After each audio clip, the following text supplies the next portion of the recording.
আসসালামু আলাইকুম। চলে এলাম নতুন এক রেসিপি নিয়ে। নুডলস ছোট বড় আমরা কম বেশি সবাই পছন্দ করি। রেস্টুরেন্টে তৈরি করা নুডলস একটু বেশি পছন্দ করি। ঘরে কিভাবে আমরা রেস্টুরেন্টের সাথে নুডলস তৈরি করে নিতে পারি সেই রেসিপিটি আজ আমি আপনাদের সাথে শেয়ার করব।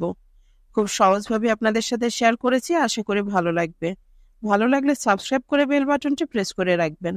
তো চলুন তৈরি করে নেই। আমি এখানে 4 প্যাকেট নুডলস নিয়েছি। আপনারা পরিমাণটা বাড়িয়ে বা কমিয়ে নিতে পারেন। স্টিক নুডলসও ব্যবহার করতে পারেন। আমি 3টা ডিম ভেঙে নিচ্ছি। ডিমের পরিমাণটা আপনারা আপনাদের পছন্দ মতো নেবেন। সামান্য একটু লবণ দিয়ে একটা কাঁটা চামচের সাহায্যে আমি ভালো করে ডিমগুলোকে ফেটিয়ে নেব। ভালোভাবে ফেটানো হলে ডিমটাকে আমি একটা সাইডে রেখে দিব। একটা বাটিতে আমি নর্মাল তাপমাত্রার পানি নিয়েছি। এই পানির মধ্যে এক প্যাকেট নুডলস দিয়ে আমি এই পিটোপিট করে ভালো করে ডুবিয়ে নিব। এভাবে সব কয়টা নুডলসকে আমি ভালো করে ভিজিয়ে নিব। এখন এই নুডলসগুলোকে একটা ছাকনার মধ্যে দিয়ে দিচ্ছি। আমি গরম পানির তাপে নুডলসগুলো সিদ্ধ করব। আপনারা যদি এভাবে করতে না চান তাহলে সরাসরি পানির মধ্যে দিয়ে 2 থেকে 3 মিনিট সিদ্ধ করে নেবেন। আমি একটা গরম পানির হাঁড়ির উপর ছাকনাটা বসিয়ে দিচ্ছি। ঢাকনা দিয়ে ঢেকে 4 থেকে 5 মিনিট এভাবে রেখে সিদ্ধ করে নিব। চুলে একটা প্যান বসিয়ে তাতে দিয়ে দিচ্ছি সামান্য একটু সয়াবিন তেল।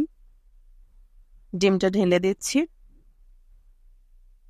একটা পাশ শক্ত হয়ে আসলে তারপর আমি নেড়ে ছেড়ে স্ক্র্যাম্বল করে নেব। খুব বেশি সময় নাড়বো না, এতে করে ডিমটা হার্ড হয়ে যাবে।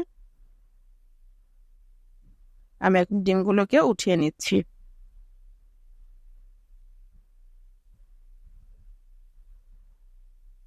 দিয়ে দিচ্ছি আরো কিছুটা সয়াবিন তেল। মাঝারি সাইজের একটা পেঁয়াজ কুচি একটু নেড়ে ছেড়ে নিচ্ছি। 2টা গাজর কুচি দিয়ে দিলাম।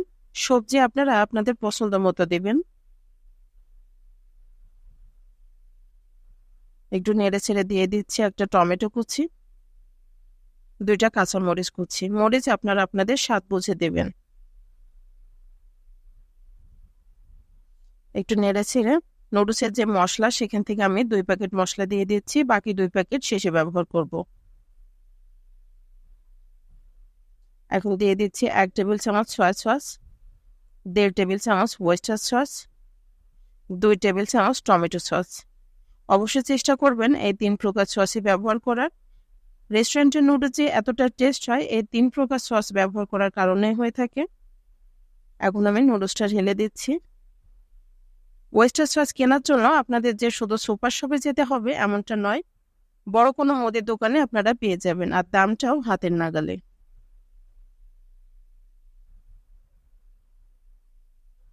আমি এখন দিয়ে দিচ্ছি একটা ক্যাপসিকাম কুচি। নুডলসের সাথে খুব ভালোভাবে একটু মিশিয়ে নিব।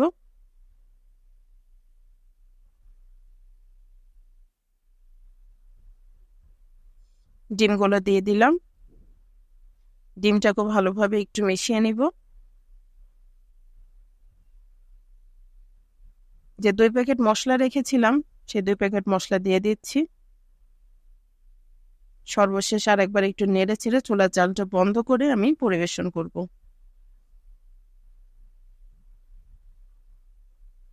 দেখলেন তো কত সহজে তৈরি করা যায় দারুণ স্বাদের এই নুডলস। আশা করি আপনাদের ভালো লেগেছে। ভালো লাগলে একটা লাইক এবং কমেন্ট করতে ভুলবেন না। আপনার একটা লাইক এবং কমেন্ট আমাকে অনেক বেশি অনুপ্রাণিত করে পরবর্তী রেসিপি তৈরির জন্য। আমার পরবর্তী রেসিপি দেখার আমন্ত্রণ জানিয়ে আজকের রেসিপি এখানেই শেষ করছি।